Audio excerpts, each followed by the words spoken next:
Now that we have a base, we must train any rider. Pambayo neni, aufana omega.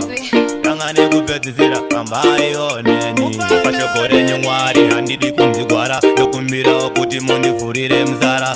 Nebasa rangu irire makitari. Vanoda kundisimudzira shuwa vasanyara. Pese pandinoenda, pese pandinofamba, mwari wangu pambayo neni. Ndimi aufana omega, kutanga nekupedzisira karayo neni. Pese pandinoenda, pese pandinofamba, mwari wangu pambayo neni. Ndimi aufana omega, kutanga nekupedzisira karayo neni. Mwari ndinotadza izvozvo ndinoziya, panyika pane miedzo neni ndinombochiwa, asi ndinokumbira mundivhurire nzira. Shoko renyu Mwari pasi ndisambosiya, munamato yangu kwamuri ndausiya, pati ndinokumbira ndichorodhe mudziva.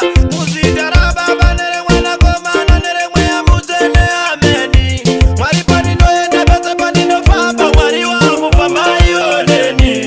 Ndimi aufana omega, kutanga nekupedzisira karayo neni.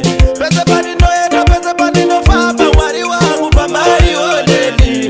Ndimi aufana omega, kutanga nekupedzisira karayo neni. Pana Abhurahama naSara ndopadawo, ini nemhuri yangu ipapo ndizazara. Pashoko renyu Mwari handidi kunzigwara, ndokumbira kuti mundivhurire nzara. Nebasa rangu iri remakitari, vanoda kundisimudzira shuwa vasanyara.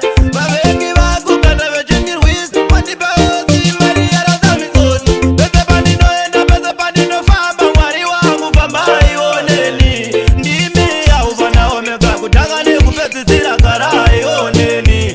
Pese pandinoenda, pese pandinofamba, mwari wangu pambayo neni. Ndimi aufana omega, kutanga nekupedzisira karayo neni. Mwari ndinotadza izvozvo ndinoziya, panyika pane miedzo neni ndinombochiwa, asi ndinokumbira mundivhurire nzira. Shoko renyu Mwari pasi ndisambosiya, munamato yangu kwamuri ndausiya, pati ndinokumbira ndichorodhe mudziva. Muzita raBaba nereMwanakomana neremweya mutsvene, ameni. Mwari pandinoenda, pese pandinofamba, mwari wangu pambayo neni. Ndimi aufana omega, kutanga nekupedzisira karayo neni.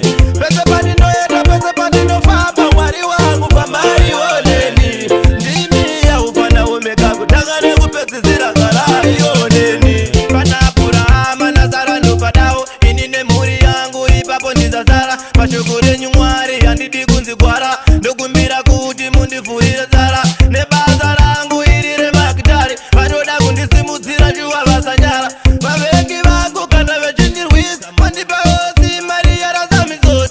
Pese pandinoenda, pese pandinofamba, mwari wangu pambayo neni. Ndimi aufana omega, kutanga nekupedzisira karayo neni. Pese pandinoenda, pese pandinofamba, mwari wangu pambayo neni. Ndimi aufana omega, kutanga nekupedzisira karayo neni. Mwari ndinotadza izvozvo ndinoziya, panyika pane miedzo neni ndinombochiwa, asi ndinokumbira mundivhurire nzira. Shoko renyu Mwari pasi ndisambosiya, munamato yangu kwamuri ndausiya, pati ndinokumbira ndichorodhe mudziva. Muzita raBaba nereMwanakomana neremweya mutsvene, ameni. Mwari pandinoenda, pese pandinofamba, mwari wangu pambayo neni. Ndimi aufana omega, kutanga nekupedzisira karayo neni. Pese pandinoenda, pese pandinofamba, mwari wangu pambayo neni. Ndimi aufana omega, kutanga nekupedzisira